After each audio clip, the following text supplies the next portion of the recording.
शीतकालीन सत्र का चौथा दिन है। सदन में आज फिर एक बार नीतीश कुमार के विवादित बयान पर जोरदार हंगामा हो सकता है। हालांकि नीतीश कुमार ने अपने बयान पर माफी मांग ली थी। इसके बाद भी भाजपा उनकी माफी से सहमत नहीं है और नीतीश कुमार से इस्तीफा की मांग कर रही है। साथ ही विधानसभा में आज आरक्षण संशोधन बिल भी पेश किया जाएगा।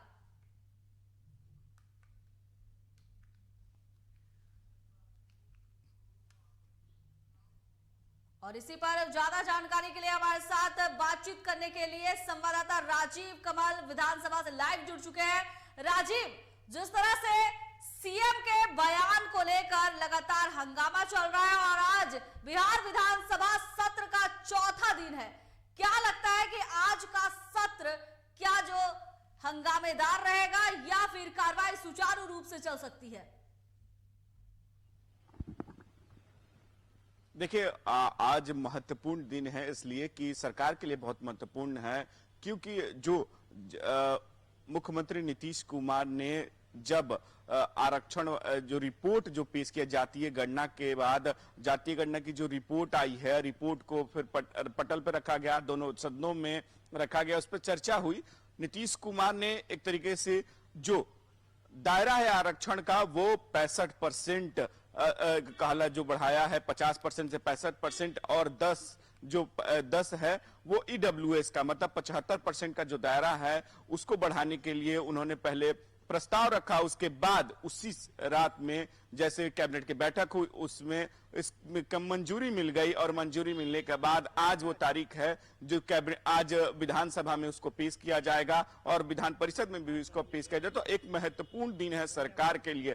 तो एक सबसे महत्वपूर्ण इसलिए कि आज वो जो आरक्षण का जो बिल है 75% जो है उसको आज पेश किया जाएगा।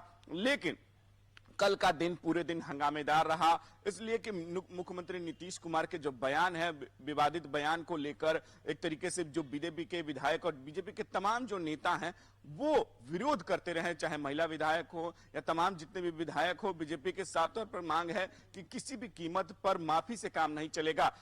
सुबह जैसे ही सदन शुरू हुआ विधानसभा, मुख्यमंत्री नीतीश कुमार पहुंचे और बीजेपी के जो विधायक है सपोर्टिको पे बैठकर प्रदर्शन कर रहे थे और मुख्यमंत्री नीतीश कुमार मतलब कि उनका इस्तीफे की मांग कर रहे थे कि ये सरकार को इस्तीफा देना होगा। मुख्यमंत्री की इस माफी से मुख्यमंत्री पहुंचते मीडिया से माफी मांगते हैं। उन्होंने कहा था कि अगर कोई दिक्कतें हुई, हम तो केवल जनसंख्या नियंत्रण पर बता रहे थे कि किस तरीके से बिहार में जनसंख्या नियंत्रण हुआ है, किस तरीके से उसकी फीसदी घटी है, उसको लेकर मैं समझा रहा था। अगर किसी को तकलीफ हुई तो मैं माफी मांगता हूं, खेद प्रकट करता हूं, और अपनी ही वो खेद प्रकट कर रहे हैं। मतलब इतनी बड़ी बात उन्होंने माफी भी मांग ली, विधानसभा में भी जाकर माफी मांगी, विधान परिषद में भी माफी मांगी।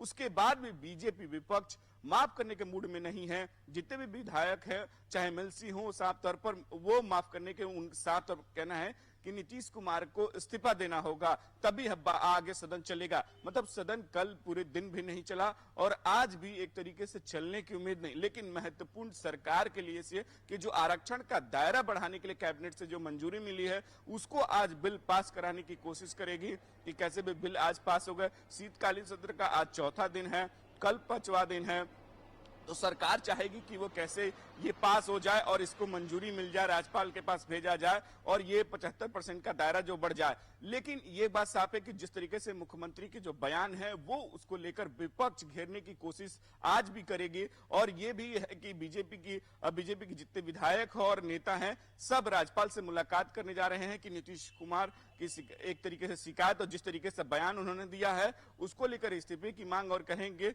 और वहीं चिराग पासवान यहां तक कहा कि अब बिहार में राष्ट्रपति शासन लगा देना चाहिए और ऐसे मुख्यमंत्री का इस्तीफा होना चाहिए। मतलब साफ तौर पर है कि ऐसे मुख्यमंत्री को हटाना चाहिए कि जिसको क्या महिलाओं के प्रति कैसे बोलना है पता ही नहीं है। एक मुखिया तौर पर अगर इस तरीके का बयान एक सदन में दे रहा है और उसको पता, क्योंकि बीजेपी के कई नेता उन्होंने कहा था कि अब वो डिरेल हो चुके हैं, इस तरीके का बयान दे रहे हैं। बहुत ये विवादास्पद बयान था और पूरे इंडिया में इसकी चर्चा हो रही है, ये ट्रेंड भी कर रहा है। और यहां तक कि प्रधानमंत्री मध्य प्रदेश में जब रैली को संबोधित कर रहे थे, उन्होंने भी एनडीए अलायंस में भले नाम नहीं लिया नीतीश कुमार का, लेकिन साफ तौर पर कहा कि जो बयान है वो बहुत ही विवादास्पद बयान है। और इस तरीके के सदन में बयान एक मुखिया कैसे दे सकता है, ये तो अब इंडिया जो एनडीए गठबंधन है वो लोग ये ऐसे नेता जो हैं वो इस तरीके का बयान दे रहे हैं और कहते हैं कि 2024 में मोदी का सत्र की शुरुआत होने की बात कही थी, तभी ये कहा था कि ये सत्र जो है वो हंगामेदार रहेगा। लेकिन सत्र हंगामेदार किस वजह से रहेगा, क्योंकि वजह जो है अलग अलग हमने बताई थी और वजह अब नई जुड़ गई है। सीएम का जो बयान है इस पर लेकर हंगामा तेज हो चुका है, विपक्ष को एक बड़ा मुद्दा मिल गया है। लेकिन सवाल आज भी वही है कि जनहित के जो मुद्दे इस सदन में उठाने हैं उसको आखिर लेकर जनता कब इसका रुख देख पाएगी कि आखिर उनके जो मुद्दे हैं, जनहित के जो मुद्दे हैं वो सदन में उठाए जाएंगे। क्योंकि अब बस कल भर का दिन मात्र बचा है, आज सदन की कार्रवाई है और कल चलेगी, इसके बाद सदन की कार्रवाई खत्म हो रही है। तो जनहित के मुद्दे को आखिर कब उठाया जाएगा। और अगर हम पक्ष और विपक्ष की बात कर ले तो सत्ता पक्ष का आरोप है कि विपक्ष सदन नहीं चलने दे रही है, वही विपक्ष का आरोप है कि सत्ता पक्ष लगातार ऐसा कुछ कर रही है ताकि सदन की कार्रवाई ना हो सके। देखिए प्रिया, जो मुद्दा पहले जैसे ही क्योंकि ये सत्र शीतकालीन सत्र छोटा होता है और बजट सत्र बड़ा होता है, पूरे साल में ये बजट सत्र ही सबसे बड़ा सत्र होता है, शीतकालीन सत्र छोटा होता है। 5 दिनों का ये सत्र है। जैसे ही शुरुआत हुई उससे पहले ही से, क्योंकि कई मामले बिहार में विपक्ष लॉ एंड ऑर्डर का मुद्दा हो, तेजस्वी यादव का मुद्दा हो, तमाम ऐसे मुद्दे को लेकर विपक्ष सरकार को घेरने में कोशिश कर रहे थे। पहले ही दिन सरकार को जैसे ही सदन शुरुआत होती है तो उसी दिन विपक्ष ने तेजस्वी यादव के इस्तीफे की मांग की थी। उसके बाद आंगनबाड़ी का मुद्दा हो गया, क्योंकि आंगनबाड़ी सेविकाओं के द्वारा प्रदर्शन किया गया, उन पर लाठीचार्ज हुई। उसको लेकर उनके ही पार्टी के जो सीपीआईएल मिल के नेता है उन्होंने भी एक तरीके से विरोध किया, कहा कि ऐसा नहीं होना चाहिए था। तो उसको लेकर जब ऐसी मुद्दा बना कि उस पर लेकर विपक्ष सरकार पर सदन के लिए जवाब करने लगी कि आप इस पर जवाब दीजिए, लेकिन सरकार ने कहा कि ये मुद्दा नहीं है, ये विभाग का काम है, विभाग तय करेगी कितना वेतन किसको देना है, कैसे होगा, उनसे बातचीत चल रही है। और कल वैसे भी हड़ताल उनकी खत्म हो गई है, वो लोग कल प्रदर्शन खत्म किए हैं, सरकार से वार्ता करने, सरकार ने वार्ता करने के बुलाया है। वो मुद्दा था, लेकिन मुद्दा बैठे बिठाए जैसे मुख्यमंत्री नीतीश कुमार ने सदन में दे दिया, जनसंख्या नियंत्रण के बारे में और आरक्षण के बारे में जिस तरीके से दायरा जो बढ़ाने के लिए बात कर रहे थे, उसी से इस जो बातचीत में वो बताने लगे, उसी में उन्होंने इस तरीके का बयान जो दिया वो कहीं ना कहीं बीजेपी ने उसको लपक लिया। और बीजेपी ने एक तरीके जितने मतलब बीजेपी के विधायक हो चाहे एमएलसी हो, उस तरीकों को जो महिलाओं से जुड़ते हुए साफ तौर पर कहा कि वही, लेकिन सत्ता पक्ष के जितने भी नेता हैं उनका यह कहना है कि मुख्यमंत्री एक तरीके से जो एजुकेशन दे रहे थे, बता रहे थे कि किस तरीके से जनसंख्या के दर के कटौती घटी है, बिहार में प्रजनन घटा है, वो बता रहे थे। जब बता रहे थे मुख्यमंत्री तब ने किसी ने नहीं उनको रोका, किसी ने नहीं टोका, लेकिन उसके बाहर आकर इस तरीके का बयान दे रहे हैं, तो कहां तक ये सही है। ये लोग जानबूझकर, उस समय तो वो हंसी मजाक में ले रहे थे और बाहर आकर विरोध कर रहे हैं, इनको जनता से मतलब नहीं है। लेकिन वो मुद्दा अब तेजी से बढ़ रहा है, पूरे देश में एक तरीके से ट्रेंड तौर पर जैसे सोशल मीडिया पर ट्रेंड कर रहा है इस मुद्दे को लेकर मुख्यमंत्री के। लेकिन मुख्यमंत्री ने इस पर अब बड़ा दिल दिखाते हुए सब तो उन्होंने माफी भी मांग ली है और कहा कि अगर किसी को परेशानी चाहे किसी को कुछ भी अगर ठेस पहुंचा तो हम निंदा करते हैं, अपने खुद की निंदा करते हैं। तो मुख्यमंत्री ने एक बड़ा बयान दिया कि हमने खुद की निंदा करते हैं। तो जब मुख्यमंत्री की निंदा करने के बाद भी अगर दोनों सदन में माफी मांगने के बाद भी विपक्ष लेकिन माफ करने के मूड में नहीं है, विपक्ष साफ तौर पर कह रही है कि आपको इस्तीफा देना होगा और हम इसकी लड़ाई सड़क से सदन तक चलेंगे। महिला विधायकों के द्वारा सड़क पर भी इसका विरोध किया गया, बीजेपी के विधायकों के द्वारा किया गया। तो आज राज्यपाल से मुलाकात करने शायद जाएंगी कि राज्यपाल से भी मुलाकात बीजेपी करेगी कि मुख्यमंत्री नीतीश कुमार इस्तीफा दें। तो इसको लेकर आज भी ये मुद्दा चौथे दिन भी ये गर्म रहेगा। लेकिन आज महत्वपूर्ण सरकार के लिए इसलिए है कि जो आरक्षण का दायरा है वो बढ़ाने के लिए, जो 75% दायरा है वो बढ़ने के लिए आज जो बिल है वो यहाँ लाएगी, दोनों सदनों में बिल लाएगी, पास कराने की कोशिश करेगी। अब देखना होगा कि उस पर क्या आगे कार्रवाई है, क्या चर्चा होती है या हंगामेदार ही रहता है। राजीव, सदन की कार्रवाई तो बस कल तक के लिए है, लेकिन सीएम ने जिस तरह से बयान दिया है ये कहीं ना कहीं बड़ा रूप लेने वाला है, क्योंकि आने वाले समय में चुनाव है और कहीं ना कहीं विपक्ष इसे लेकर बड़ा मुद्दा बनाएगी, इसे भुनाने की कोशिश की जाएगी और हो सकता है कि इसका असर जो है वो सीएम के आने वाले समय में चुनाव पर भी पड़े। जरूर देखिए, 2024 चुनाव नजदीक है, लोकसभा का चुनाव नजदीक है। सभी पार्टियां अपनी तरीके से चुनाव प्रचार कर रही हैं। अभी फिलहाल 5 राज्यों में चुनाव चल रहे हैं, वहां प्रचार चल रहे हैं, तो वो वहां भी इस तरीके के जो मुद्दे जो मुख्यमंत्री ने कल बयान दिया उसको लेकर वहां चर्चा हुई। प्रधानमंत्री ने इस पर चर्चा की। प्रधानमंत्री ने कहा, रैली में ही साफ तौर पर कहा कि इस तरीके का विवादित बयान एक मुखिया कैसे दे सकता है। तो इसको लेकर जो ये मुद्दा है ये अब आगे तक जाएगा। भले सदन कल तक ही चलने वाला है, दोनों बिहार विधानमंडल, लेकिन ये मुद्दा है, ये मुद्दा बड़ा है क्योंकि ये महिलाओं से जुड़ा हुआ मुद्दा है। विपक्ष कह रही है कि इस तरीके का बयान मुख्यमंत्री कैसे दे सकता है कि दोनों सदनों में एक बार दिया तो ठीक, लेकिन दोनों सदनों में दोबारा वो विधान परिषद में गए, वही बात उन्होंने बार बार दोहराई। तो इसका मतलब कि साफ है मुख्यमंत्री के इस तरीके का बयान दे रहे हैं। और मुख्यमंत्री कहते हैं कि मुझे नहीं पता है, 12 घंटे के बाद कहते हैं कि मुझे याद ही नहीं था, जब मैंने पता चला सुबह में तब मैंने कुछ ऐसा दिया है, तो मैं माफी मांग रहा हूं। हाँ, मुख्यमंत्री ने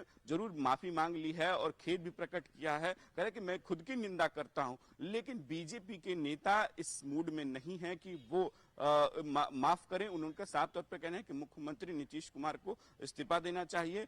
वहीं भतीजा तेजस्वी यादव हैं, वो उनका समर्थन करते हैं, कहते हैं कि ये सेक्स एजुकेशन की बातें कर रहे थे। तो सेक्स एजुकेशन, अगर वही सम्राट चौधरी ने इस पर कहा कि अगर आपको सेक्स एजुकेशन लेना है तो आप उनको टीचर बना लीजिए। मतलब साफ तौर पर तंज कसा है कि अगर आप चाचा भतीजे अब दोनों इस्तीफा दें, बीजेपी अड़ी हुई है, कहती है कि सदन नहीं चलने देंगे मुख्यमंत्री अगर इस पर इस्तीफा नहीं देते हैं। और वहीं आज राज्यपाल से भी मुलाकात करने की बात कही जा रही है कि बीजेपी के जितने विधायक हैं वो मुलाकात करेंगे। और एक बात साफ है कि आज भी हंगामेदार होने की उम्मीद है, क्योंकि लेकिन सरकार वही आज बिल लाएगी और बिल पास कराने की कोशिश, उस पर चर्चा जरूर चाहेगी। राजीव, सीएम ने सदन में जो है ये दूसरे दिन बात कही थी, दूसरे दिन का जो सदन की कार्रवाई थी उस समय भी हंगामा हुआ था। चौथे दिन भले सीएम ने माफी मांग ली, लेकिन उसके बाद भी बीजेपी इस्तीफा की मांग पर अड़ी रही और आज चौथा दिन है। उम्मीद की जा रही है कि आज भी सत्र जो है वो हंगामेदार ही रहेगा। लेकिन अब देखने वाली बात होगी कि बीजेपी की जो महिला विधायक है वो भी इसे भुनाने के लिए उतर गई है, सड़क पर विरोध प्रदर्शन कर रही है। तो सदन की कार्रवाई पर बीजेपी महिला विधायक किस तरह से हंगामा करती है या फिर सदन की कार्रवाई चलेगी, इस पर सबकी निगाहें टिकी हुई है। जरूर प्रिया, देखिए आज बीजेपी विधायक, सभी विधायक, चाहे विधायक हो चाहे एमएलसी हो, सभी विधायक जो विपक्ष में हैं वो साफ तौर पर नीतीश कुमार के बयान की एक तरीके से विरोध कर रही हैं। और जो विधायक भी हैं वो भी विरोध करें कि नीतीश कुमार पूरी तरीके से डिरेल हो चुके हैं और इस तरीके का वो बयान दे रहे हैं। और एक मुख्यमंत्री हो और जो इतने बड़े पद पर हो वो इस तरीके का बयान देता हो और उनके पार्टी के एक उप मुख्यमंत्री इस तरीके का समर्थन करते हो तो कहीं से जायज नहीं। लेकिन मुख्यमंत्री ने जब माफी मांग ली, जब कह दिया कि हम खेद करते हैं, तो लेकिन बीजेपी अब विपक्ष में इस तरीके हंगामा कर रही है कि नहीं, हम माफी नहीं दे सकते हैं। महिला विधायकों का कहा कि जब एक तरीके से अगर किसी को मार दिया जाता है, मार के अगर माफी मांगे तो कहां तक जायज है। तो मुख्यमंत्री ने इस बयान एक बार नहीं 2 बार दिया हो। एक बार दिया हो तो समझ में मान ले कि गलती हो गई, लेकिन 2 बार दिया हो और 2 बार देने के बाद ये कहते हो कि मुझे याद नहीं था कि मैंने क्या बोला, 12 घंटे के बाद आपको याद पड़ रहा है कि हाँ किसी ने कहा होगा कि आपने ये बोला है, तब मैं माफी मांग रहा हूं। तो ये भी एक तरीके से क्या आश्चर्यजनक बात है कि मुख्यमंत्री 2 बार बोलते हैं और वो बात फिर उनको याद नहीं रहती है। इस पर बीजेपी ने एक बहुत बड़ा कड़ा एतराज जताया है और कहा कि मुख्यमंत्री जानबूझ किस तरीके की बातें करते हैं। लेकिन वहीं विपक्ष इस मुद्दे को घेरे हुए है और विपक्ष मुद्दे को चौथे दिन भी चाहती है कि इस मुद्दे पर अड़ी रहे। और उनका साफ कहना है कि नीतीश कुमार अब इस्तीफा दें, नहीं तो हम सदन नहीं चलने देंगे। लेकिन सरकार जरूर चाहेगी कि जितने भी बिल हैं उसको पास कराया जाए किसी भी कीमत पर। जो है कि बिल इस सदन से अब अगले सत्र में ना जाए और इसी सत्र में जितने भी बिल हैं उसको पास कराने की कोशिश जरूर होगी। लेकिन बीजेपी की तरफ से एक बात साफ है कि सदन तभी चलेगा जब मुख्यमंत्री इस्तीफा देंगे। मुख्यमंत्री इस तरीके के बयान कैसे दे सकते हैं और दोनों सदनों में कैसे दे सकते हैं, इस पर जरूर बीजेपी के सभी जो विधायक हैं वो जरूर इस पर चर्चा हंगामा जरूर करेंगे। राजीव, क्या लगता है कि जिस तरह से सीएम नीतीश कुमार ने बयान दिया है और उनके बयान को लेकर चारों तरफ ये चर्चा हो रही है, तो इंडिया गठबंधन पर कहीं ना कहीं इसका असर पड़ने वाला है? क्योंकि इंडिया गठबंधन की कवायद कहीं ना कहीं सीएम नीतीश कुमार के द्वारा ही की गई थी। उन्होंने ही सबसे पहले एक गठबंधन बनाने की मांग की थी और गठबंधन बनी भी। तो अब इस तरह से उनकी बयानबाजी पर क्या लगता है कि इंडिया गठबंधन पर कहीं ना कहीं इसका असर पड़ने वाला है? देखिए प्रिया, एक बार इंडिया गठबंधन की जब आपने बात की तो जब प्रधानमंत्री नरेंद्र मोदी ने कल मध्य प्रदेश में जब चुनावी रैली कर रहे थे तो उन्होंने साफ तौर पर कहा कि इंडिया गठबंधन के एक बड़े नेता ने इस तरीके का बयान दिया हो और वो भी सदन में बयान दो जहां महिलाएं हैं, जहां महिला विधायिका हैं, और वहां इस तरीके का बयान देना, आप सोच सकते हैं कि इंडिया गठबंधन के जो नेतृत्व कर रहे हैं वो कैसे नेता हैं। तो उन्होंने एक तरीके से इंडिया गठबंधन पर साफ तौर पर हमला बोलते हुए कहा है कि ये इंडिया गठबंधन के लोग जो बार बार कहते हैं कि ये भ्रष्टाचार के लोग हैं, ये भ्रष्टाचार में लिप्त लोग हैं। प्रधानमंत्री खुद और विपक्ष के सभी तमाम जो नेता हैं वो कहते हैं, यहाँ बिहार में भी हो चाहे केंद्र में के नेता है, कि ये घमंडिया गठबंधन है और इस तरीके के नेता केवल अपने स्वार्थ के लिए जुड़े हैं। और जरूर क्योंकि इस पर किसी ने, इंडिया गठबंधन के किसी नेता ने, किसी ने इस तरीके का खेद प्रकट नहीं किया है, किसी ने ये नहीं कहा है कि मुख्यमंत्री का बयान गलत है, कहीं से भी ये बयान नहीं आया। जरूर इस जो मुख्यमंत्री ने कहा इस पर जरूर असर पड़ेगा। तेजस्वी यादव ने भी अभी तक कुछ भी नहीं कहा है, इस पर खुल के नहीं कहा है। चाहे लालू प्रसाद यादव हो, किसी ने भी, बड़े नेता है कोई भी नहीं, चाहे कांग्रेस के कोई भी नेता ने इस पर कोई विरोध प्रकट नहीं किया हो। तो एक बात जरूर है कि इंडिया गठबंधन के जो खुद के सूत्रधार रहे हैं मुख्यमंत्री, जा के सभी जितने भी राज्यों के मुखिया से जाके मिले, जो भाजपा विरोधी हैं, जो भाजपा के चाहते नहीं है, गैर भाजपाई के साथ मिले और इंडिया गठबंधन एक अलायंस बनाया, एक विपक्ष को एकजुट करने की कोशिश की। और उसी के जो मुख्यमंत्री अगर उस तरीके का बयान अगर दे रहे हैं, जो सूत्रधार है इंडिया गठबंधन को लेकर, इस तरीके, इसीलिए प्रधानमंत्री ने एक बड़ा मुद्दा उठाया और कहा कि इस तरीके मुखिया हो, जो मुख्यमंत्री हो, इस तरीके का बयान दे रहा है तो कहीं से ये जायज नहीं है। और देखिएगा जरूर 2024 में इस मुद्दे को फिर से उठाया जाएगा, क्योंकि अब इलेक्शन भी नजदीक है और आने वाले समय में जो ये मुद्दा है महिलाओं से लेकर, ये एक बड़ा मुद्दा जरूर बन सकता है। प्रिया, राजीव, बहुत बहुत धन्यवाद आपका। तो बता दें कि आज बिहार विधानसभा के शीतकालीन सत्र का चौथा दिन है और उम्मीद और आशंका जताई जा रही है कि एक बार फिर से सदन की जो कार्रवाई है वो हंगामेदार होने वाली है, क्योंकि सीएम नीतीश कुमार की तरफ से दिए गए बयान को लेकर बीजेपी इसे विपक्ष एक बड़ा मुद्दा बनाने में जुटी हुई है। बीजेपी महिला विधायक भी